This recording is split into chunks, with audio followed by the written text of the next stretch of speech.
मैनपुरी का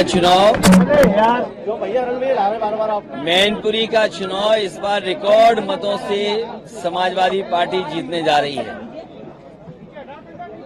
पहले भी चुनाव जब बाई इलेक्शन हुआ तो यहाँ की जनता ने एक एक वोट नेताजी को याद कर करके समाजवादी पार्टी के पक्ष में डाला और उसका परिणाम हुआ कि मैनपुरी की बहुत बड़ी जीत हुई है। इस बार भी जनता रिकॉर्ड मतों से समाजवादी पार्टी को जिताने जा रही है। दूसरे दल जो सामने हैं उनके पास दिखाने और बताने को कोई काम नहीं है।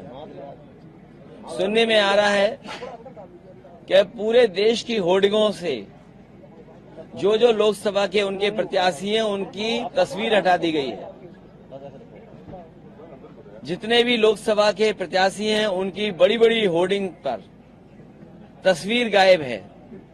जनता जब 10 साल का दिल्ली का आकलन करेगी और 7 साल उत्तर प्रदेश सरकार का आकलन करेगी तो वो सब चेहरे गायब हो जाएंगे।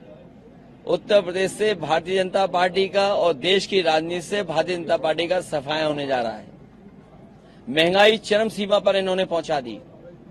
महंगाई इसलिए भी है कि कुछ लोगों को ये मुनाफा ज्यादा कमाने दे रहे हैं। मुनाफा कमाने से और जिस तरीके से भ्रष्टाचार हुआ है इलेक्टोरल बॉन्ड में, क्या कोई सोच सकता है कि इलेक्टोरल बॉन्ड के बहाने ईडी, सीबीआई, इनकम टैक्स को आगे कर करके चंदा वसूला गया हो? 1000 करोड़, 600 करोड़, 400 करोड़। ये बीजेपी के लोग बहुत प्रचार कर रहे थे वैक्सीन का। सुनने में आ रहा है वैक्सीन वाले से भी इन्होंने चंदा वसूल लिया। सोचिए आप, तो जहां इलेक्टोरल बॉन्ड से चंदा वसूला है उसकी वजह से भ्रष्टाचार और महंगाई बढ़ी है। मुनाफा जो कमाने को मौका दे रहे हैं उससे महंगाई बढ़ी है। और इधर खबरें आ रही हैं और जो सरकारी आंकड़े बता रहे हैं और जो जगह जगह सर्वे हुए हैं, महत्वपूर्ण संस्थाओं ने जो सर्वे किए हैं, बेरोजगारी चरम सीमा पे पहुंच गई। 80 और 90% पढ़ने लिखने वाला नौजवान बेरोजगार है। मुझे याद है कन्नौज का ब्रजेश पाल जिसने आत्महत्या कर ली और आत्महत्या करने से पहले उसने कहा कि मैंने इतनी पढ़ाई की, मेहनत की और डिग्री हासिल की। उसने अपनी डिग्रियां चला दी और कहा कि जिस डिग्री से मुझे नौकरी नहीं मिल सकती उस डिग्री का क्या फायदा। उसने आत्महत्या कर ली। जो लोग विश्व गुरु बनाना चाहते हैं उनकी सरकारों में किसानों ने 1 लाख आत्महत्या की है। दिल्ली की सरकार जब से आई है 2014 से और अभी तक का अगर आप आंकड़ा देखेंगे एनसीआरबी का, 1 लाख किसानों ने आत्महत्या की। ये वही लोग हैं जो किसानों के लिए काले कानून ला रहे थे। अंतोगत्वा इन्हें कानून वापस लेने पड़े। हजारों किसान उसमें शहीद हो गए। किसान ये बात नहीं भूला है और किसान ये बात भी नहीं भूला है कि उसकी आय दोगुनी का वादा किया था। आज किसान की किसी फसल की आय दोगुनी नहीं है। फसल तैयार है, सरकार क्या रेट दिलवा पा रही है? कहने को तो इन्होंने भारत रत्न दिया है चौधरी चरण सिंह जी को, स्वामीनाथन जी को, लेकिन क्या किसानों को जिनके लिए जीवन भर चौधरी चरण सिंह जी ने संघर्ष किया और स्वामीनाथन जी कमीशन ने जो रिपोर्ट बनाई जिससे किसानों को लाभ मिलता, क्या ये सरकारी या कानूनी अधिकार दे पा रहे हैं किसानों को एमएसपी के लिए? ये बड़े सवाल हैं। और इनकी सरकार में तो हर परीक्षा लीक हो रही है। अभी तक 10 परीक्षाएं वो लीक हो गई हैं। जानबूझ करके इन्होंने नौजवानों से नौकरी छीनी है। ये नौकरी नहीं छीन रहे हैं, ये आरक्षण नहीं देना चाहते हैं, क्योंकि वो जानते हैं सरकारी नौकरी देनी पड़ेगी तो आरक्षण देना पड़ेगा।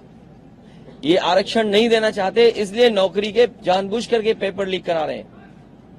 और अग्निवीर जैसी व्यवस्था को कभी समाजवादी लोग स्वीकार नहीं कर सकते हैं। जो 4 साल की आधी अधूरी नौकरी है, आने वाले समय में हो सकता है ये खाकी वालों की भी 4 साल या 3 साल की नौकरी कर दें, तो सोचो इनका भविष्य क्या होगा।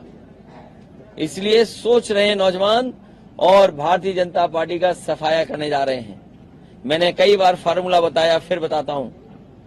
कि 60 लाख बच्चे जो प्रभावित हुए हैं परीक्षा लीक से, उनके केवल माँ बाप को अगर हम जोड़ दें, एक परिवार में अगर 3 सदस्य 3 वोटर हैं, उनका हिसाब किताब अगर हम लगा लें तो 3 गुणा 60 लाख 1 करोड़ 80 लाख, और यही 1 करोड़ 80 लाख अगर हम 80 लोकसभाओं में भाग दे दें तो हर लोकसभा में 2,25,000 वोट केवल पेपर लीक से नौजवानों का भविष्य डुबा करके कम हो गया है। तो ये सरकार कहां बचेगी? जो लोग 400 पार की बात कर रहे हैं वो हारने जा रहे हैं, अपनी हार छिपाने के लिए 400 पार कह रहे हैं। और अगर 400 पार ही कर रहे होते तो क्या झूठे मुकदमे लगा करके दिल्ली के मुख्यमंत्री को जेल भेजना पड़ता? झूठे मुकदमे लगा करके साजिश करके षड्यंत्र कर करके झारखंड के मुख्यमंत्री को जेल भेज दिया। जिन्हें 400 पार का सपना दिखाई दे रहा है, क्या उन्हें जेल भेजना पड़ता? इनकम टैक्स, ईडी, सीबीआई को आगे करना पड़ता?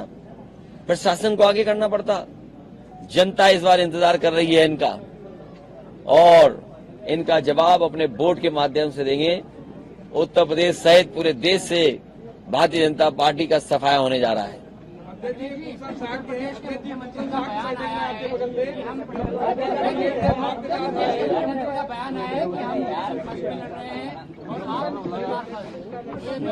किसका है ये भारतीय जनता पार्टी के लोग, ये ताली थाली और घंटी बजाने वाले लोग, गारंटी की जो घंटी बजा रहे हैं, ये गारंटी नहीं है, ताली थाली वाली आवाज है ये जो गारंटी है। सोचो, जिनका हर बात झूठी हो और झूठे वादे किए हो जिन्होंने, और समय समय पर जनता को गुमराह करने के लिए बहुत सी संस्थाओं का सहारा लेना पड़ा हो, ये अमेरिका की नकल कर रहे हैं। नेशन फर्स्ट, ये अमेरिका का नारा है। हमारे मुख्यमंत्री जी कभी अमेरिका नहीं गए। अरे हमारे मुख्यमंत्री जी जो एटा में जो बिजली घर बना है उसका नाम नहीं ले पा रहे हैं, वो नेशन फर्स्ट क्या लाएंगे? 3x660 super critical thermal plant Mainpuri खत्म होते ही एटा में शुरू हो जाता है कारखाना। अगर वो लग गया होता तो आज गरीब को, किसान को बिजली मुफ्त मिल रही होती, सस्ती मिल रही होती। बताओ, बिजली का महंगा हो गया बिल। और नेशन फर्स्ट का नारा देने वाले, हमें खुशी है इस बात की समाजवादियों को। और मुझे याद है जिस समय मैं लैपटॉप बांटने जा रहा था, नेताजी से लेकर के समाजवादी पार्टी के लोग इस पक्ष में थे कि गरीब परिवारों को भी लैपटॉप मिले। समाजवादियों ने जो लैपटॉप बांटा था, आज मैं आपसे कहना चाहता हूं, आप गूगल कर लेना, अमेरिका के बहुत सारे सिटीज में, उनके स्टेट में आज लैपटॉप डिस्ट्रीब्यूशन चल रहा है। आज अमेरिका के कई स्टेट्स में, कई डिस्ट्रिक्ट में, सिटीज में लैपटॉप डिस्ट्रीब्यूशन हो रहा है। और लैपटॉप इसलिए बांटा जा रहा है कि वहां के गरीब बच्चे अफोर्ड नहीं कर सकते। अभी बिल गेट्स आए थे और प्रधानमंत्री जी का उनसे मुलाकात हुई तो डिजिटल डिवाइड पे बात कर रहे थे। याद कीजिए, डिजिटल डिवाइड पे बात हुई थी। और अभी बहुत से उद्योगपति और आ रहे हैं, वो भी डिजिटल डिवाइड पे बात करेंगे। अगर डिजिटल डिवाइड पर किसी ने काम किया तो समाजवादियों ने किया। ये नेशन फर्स्ट वाले केवल सड़कों से जानवर हटा दें, बस इनकी प्रायोरिटी हो कि सड़क पे जानवर न दिखाई दे। मैं इनका धन्यवाद देता हूं। ये नौजवान जुझारू काम करना चाहते थे, अपने समाज को जगा करके अपने साथ वोट ला करके लड़ना चाहते थे, लेकिन देखिए आप, बीजेपी का फोन आया होगा, बसपा ने टिकट बदल दी। प्रसाद यादव को टिकट मिलेगी। वो बीजेपी के फोन से बसपा ने टिकट बदली है। कन्नौज से अभी तक प्रत्याशी घोषित नहीं किया है। बहुत जल्दी घोषित हो जाएगा। सर, कल केशव जी आई थी, केशव प्रसाद जी आई थी, उन्होंने कहा समाजवादी मैंने कार्यक्रम नहीं देखा, लेकिन मैंने उस कार्यक्रम की तस्वीरें देखी हैं। और तस्वीरें बताती हैं कि मंच तो थोड़ा बहुत थे लोग, लेकिन कुर्सियां सब खाली थी।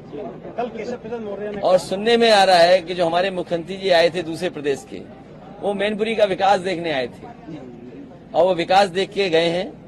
मैं उन्हें भरोसा दिलाता हूं कि रनवे से लेकर के एक्सप्रेसवे और ये 4 लेन सड़कें जो उन्होंने देखी होंगी मैनपुरी की, अगर उन्हें जरूरत पड़ेगी तो हम उनका सहयोग और मदद जरूर करेंगे। और सुझाव देंगे जिससे वो भी विकास कर लें। केशव प्रसाद मौर्य ने कल कहा है कि समाजवादी पार्टी की साइकिल पंचर करके भेजेंगे। देखिए उनको मत गिनिए, कुछ वो कुछ नहीं है। केशव प्रसाद मौर्य ने कल कहा कि नेताजी का मोदी जी सम्मान करते थे, इसलिए वो नहीं आते थे चुनाव प्रचार में। अब कौन? केशव प्रसाद मौर्य ने कहा है कि नेताजी का सम्मान करते थे मोदी जी, इसलिए प्रचार में आते थे, इसलिए उनका गढ़ था, इसलिए वो जीतते। अरे खुशी की बात है, प्रधानमंत्री ये भी बताने आएंगे कि क्या क्या काम यहाँ पर हुआ है, उन्होंने क्या क्या काम किया है। और सोचिए आप, जब होर्डिंग से उन्होंने अपने सभी प्रत्याशियों का और जो चेहरा गायब कर दिया, तस्वीर गायब कर दी, वोट पड़ेगा तो एक तस्वीर है वो भी गायब हो जाएगी।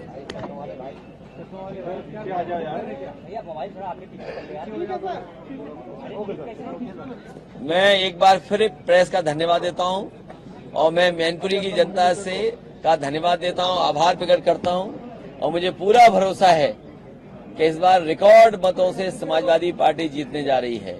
और जो प्रत्याशी हैं बीजेपी के, हमारे मैनपुरी के पत्रकार जानते होंगे, उन्होंने तो पहले ही कह दिया है, जब उनसे पूछा कि कौन जीतने जा रहा है तो वो कह रहे इसमें यहाँ क्या बताना, यहाँ तो सपा जीतने जा रही है। सोचो, उसे प्रत्याशी बनाए यहाँ जो पहले से ही सपा का समर्थक रहा है और सपा को जिताना चाहता है।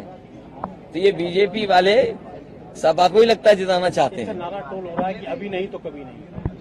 एक मेरा सवाल है, आपके इंडिया अलायंस में एक पार्टी है, एक दल है जिसने कि ये कहा है अगर हम पावर में आते अगर तो जो इंडिया के जितने भी एटॉमिक हथियार हैं उनको हम सब नष्ट कर देंगे। मुझे नहीं पता है अभी नहीं तो कभी नहीं। क्या चीज, मुझे जानकारी नहीं है, मुझे जानकारी नहीं है इस सवाल के बारे में। रोजगार लोगों को, युवाओं को रोजगार देने की बात कही है। कौन सा मैनिफेस्टो? मोदी जी ने जो घोषणा पत्र जारी किया। देखिए उनका जो है घोषणा पत्र, 15 लाख रुपए तुम्हारे अकाउंट में आ गए, 15 लाख रुपए किसान की आय दोगुनी हो गई, 2 करोड़ नौकरियां मिल गई, स्मार्ट सिटी बन गए और किसानों को सुविधा देने की बात कही थी, लोन माफ करने का, कि लोन माफ हो गया। उद्योगपतियों का 15 लाख करोड़ माफ कर दिया और हमारे किसानों का लाखों रुपया जो बैंक पर है वो माफ नहीं किया इन्होंने। समाजवादी पार्टी ने इस बात को अपने घोषणा पत्र में लिखा है, जहां ओल्ड पेंशन बहाल होगी, ओल्ड पेंशन स्कीम बहाल होगी, वहीं हमारे किसानों का भी कर्जा माफ होगा। अगर उद्योगपतियों का कर्जा माफ हो सकता है तो हमारे किसानों का भी कर्जा माफ होगा। राष्ट्रीय अध्यक्ष जी, विपक्ष की सबसे ताकतवर आपको पार्टी है और तमाम अभी जो घोषणा पत्र मोदी ने 10 गारंटी की बात की, नौकरी की बात नहीं की है। मैं अगर हम उम्र का हिसाब किताब लगाएं, उम्र का हिसाब किताब लगाएं तो उम्र का हिसाब किताब लगाएं तो 2014 में जुमला आया था, तो 2014 में जुमला आया और 2024 में भी आई आपकी गारंटी और घंटी। तो जुमले से बड़ा कोई मामला है ये। जब जुमला पूरा नहीं हुआ तो गारंटी कैसे पूरी होगी? तो गारंटी तो 2 करोड़ नौकरी की थी, गारंटी किसानों की आय की थी, गारंटी एमएसपी की थी, गारंटी सस्ती बिजली की थी, गारंटी हमारे खाने पीने के सामान की थी। और मैं आपसे जानना चाहता हूं, 2014 में बताइए सबसे सस्ती चीज नमक थी और नमक की आज कीमत क्या है? तो जो 14 में नमक सस्ता था, आज बताओ कितना हो गया महंगा। सरसों की क्या कीमत थी, बाजार में क्या है और क्या सरकार दे पा रही है? आलू का किसान बर्बाद हो गया, गेहूं का बर्बाद हो रहा है, जबकि रेट दे सकते हैं, धान बर्बाद हो गया, कोई सुविधा नहीं किसानों को दी।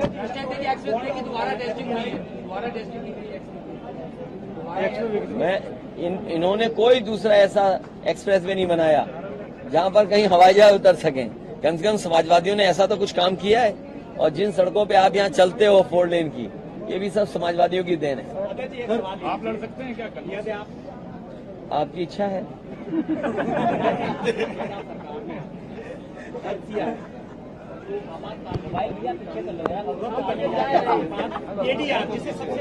देखिए, मेरे साथी ने ठीक पूछा, क्या आपको पता था कि अग्निवीर जैसी व्यवस्था लागू हो जाएगी? क्या आपको पता था कि नोटबंदी आ जाएगी? ऐसे बहुत सारे फैसले बीजेपी ने लिए हैं और हमारा साथी ठीक कह रहा है एफसीआई को लेकर के, ये ठीक कह रहा है। इसी तरह भंडारण के लिए प्रधानमंत्री कह रहे थे कि भंडारण की हम इंतजाम कर रहे हैं, लेकिन सरकारी भंडारण नहीं करेंगे, ये प्राइवेट भंडारण करेंगे। और जब प्राइवेट भंडारण होगा तो महंगाई फिर बढ़ेगी। ये देश जो 80 करोड़ लोगों को राशन दे रहा हो, वो क्या विश्वगुरु बनने में गया? उनसे कहिए नेशन फर्स्ट वालों से कि तुम्हें 80 करोड़ लोगों को खाना देना पड़ रहा है, ये नेशन फर्स्ट है क्या? अमेरिका का कॉपी कर लिया नारा, एक बार अमेरिका की वो भी नकल करके लाए थे भाषण। यूके के एक प्रधानमंत्री ने भाषण दिया था, उसकी भी नकल करके लाए थे मुख्यमंत्री जी। तो ये नकल करने वाले, इनके पास अपना कोई आइडिया नहीं है। राशन सर गरीबों को बांट रहे हैं, तो क्या गुलाम बनाने की कोशिश है क्या? समाजवादियों ने कहा है कि पौष्टिक खाना मिले गरीबों को, पौष्टिक खाना मिलेगा तो उनका स्वास्थ्य बेहतर होगा। और आज हर चीज मोबाइल और इंटरनेट से के माध्यम से मंगाई जा सकती है, जानकारी हासिल की जा सकती है और डिजिटल डिवाइड में सबसे बड़ी भूमिका निभाएगी। इसलिए समाजवादी पार्टी ने अपने मैनिफेस्टो में कहा है कि हम स्वादिष्ट पौष्टिक आटा देंगे। जिस तरीके से संपन्न लोग, बड़े लोग शहरों में बाजार का पैक्ड आटा खरीदते हैं, कंपनियों ब्रांड का नाम नहीं लूंगा मैं, उसी तरीके से गरीबों को स्वादिष्ट पौष्टिक आटा मिले और साथ ही में डाटा फ्री मिले, क्योंकि डाटा और आटे से ही काम चलेगा।